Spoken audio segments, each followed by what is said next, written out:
In 2018, we returned to the world of Jurassic World with Jurassic World Fallen Kingdom, directed by J.A. Bayona, starring Chris Pratt, Bryce Dallas Howard, and Justice Smith. This film is about how the island's dormant volcano roars to life, and Owen and Claire must engage in a campaign to save the remaining dinosaurs from their own extinction level event. So we're going to talk about this movie and help you decide if this is the right one to watch as a Christian.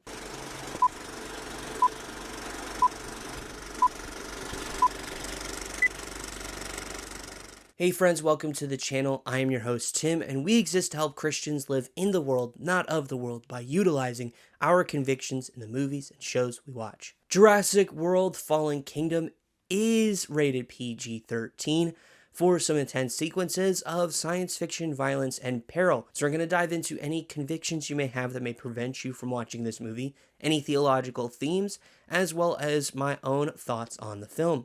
Without further ado, let's dive into the Christian Conviction Meter. If this is your first time here, the Christian Conviction Meter is a series of 5 convictions that may distract or hinder your relationship with Jesus. Ultimately, it's a guide, tool, and resource to help you find good movies to watch based on your convictions. Let's kick off to our first category. And this one has kind of similar violence compared to the original Jurassic Park world, all of the movies. There is, of course, some sequences of some blood. There is some intense, gruesome dinosaur action. Most of it coming towards the end of the movie in our kind of final confrontation.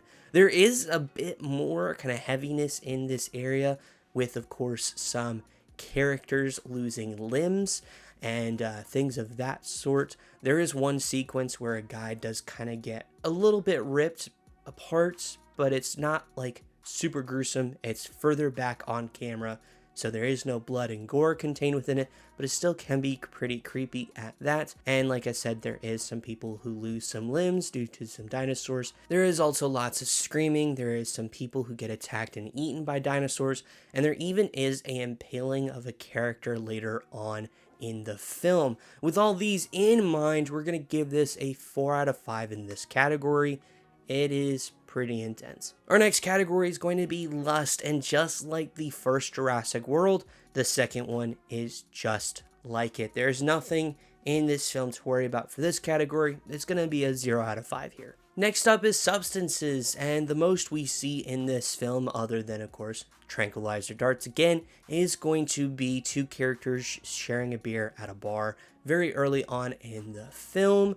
That is what took place. Going to give this a 1 out of 5 in this category, just to be on the safe side. Our next category is profanity, and it once again has some similar language as the previous Jurassic World film. Hell is used, the SH word is used, the DA and BA words are all used. Jesus is once again also used in a more reactionary phrase or statement in terms of just being scared, and so they say it. These things in mind, it's going to be once again a 3 out of 5 in this category. Wrapping up with intense / horror scenes, while this may not be explicitly a horror film, it does have a lot of horror elements contained within this movie. I would argue this is the most intense of the Jurassic World movies so far, and it is shown in a lot of different ways. There's a lot of creepiness, both in the design of the Indoraptor, as well as, of course, just the creepiness that happens throughout the film. There's a moment in the movie where a dinosaur is stalking a young girl in her room. It is eerie, it's creepy, and it's done in that way because of the fact it's about dinosaurs. But not only does this dinosaur creep up on this girl, but there also is many sequences of the dinosaurs creeping up on different types of people, and of course, lots of screaming that come with that. Of course, the bigger part of this movie, a lot of stuff you see in the promotional material, or at least had seen in the promotional material, is going to be an active volcano that is a part of this movie.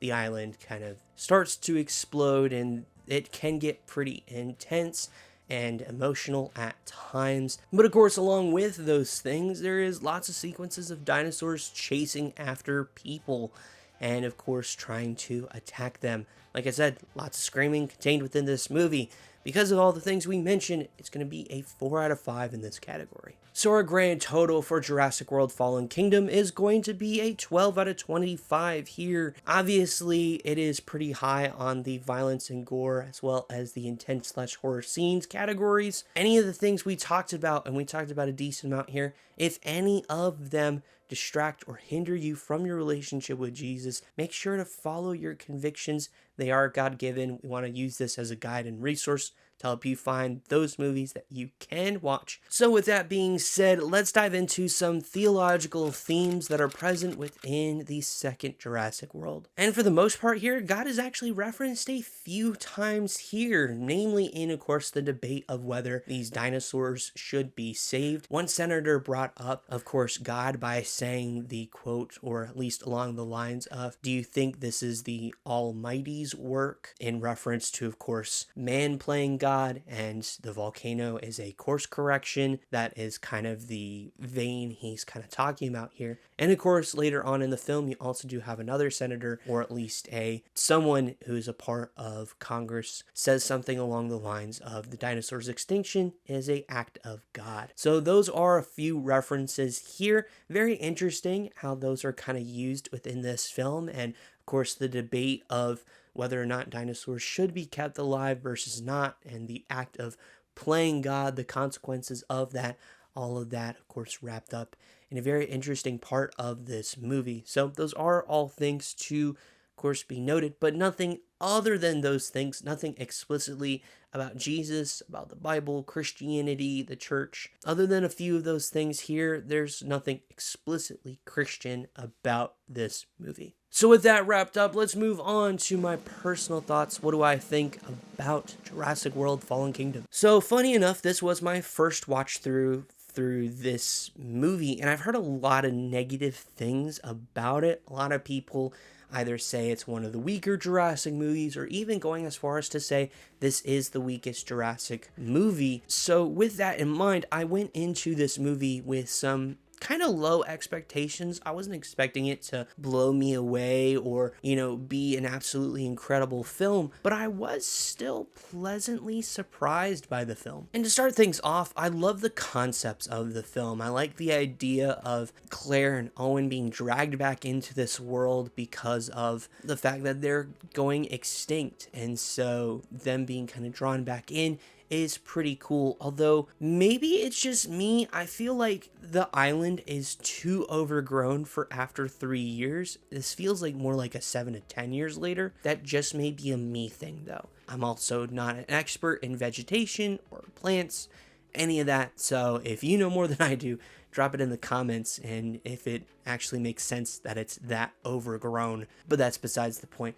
What is the point, though, is the concepts for this film, like I talked about, are still solid. Them going back, rescuing the dinosaurs, the whole volcano stuff, all pretty cool. Also, the concept of, obviously, nefarious people selling, auctioning off dinosaurs, all that makes sense in my mind. I understand it. And, of course, the creation of the scariest dinosaur to ever appear in the Jurassic Park franchise. It all makes sense. You want to up the ante, as they have been doing really just the past several films. They upped it with the Indominus Rex in Jurassic World. They up it in this one with the Indoraptor. Gee, I wonder if they do something in Jurassic World Dominion. The concepts for this film are solid. Its execution is where it gets a little less fantastic.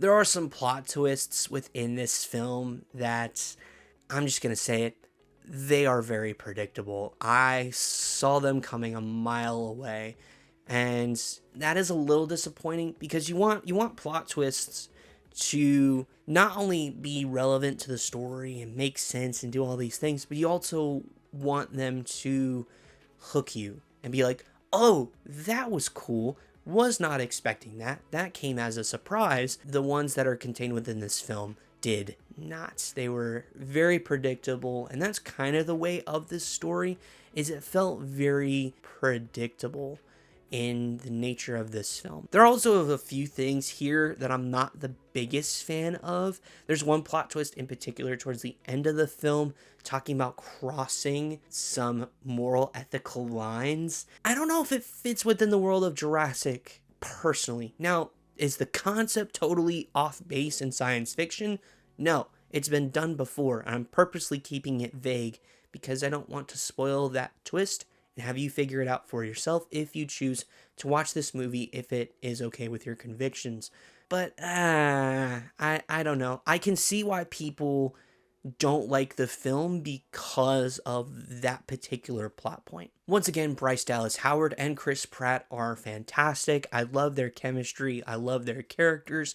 I think they're just really solid overall in this franchise. And the newcomers we have here in the film are also fairly solid as well and really enjoy it. We also do get a bit of a cameo from Dr. Ian Malcolm, aka Jeff Goldblum, in the film.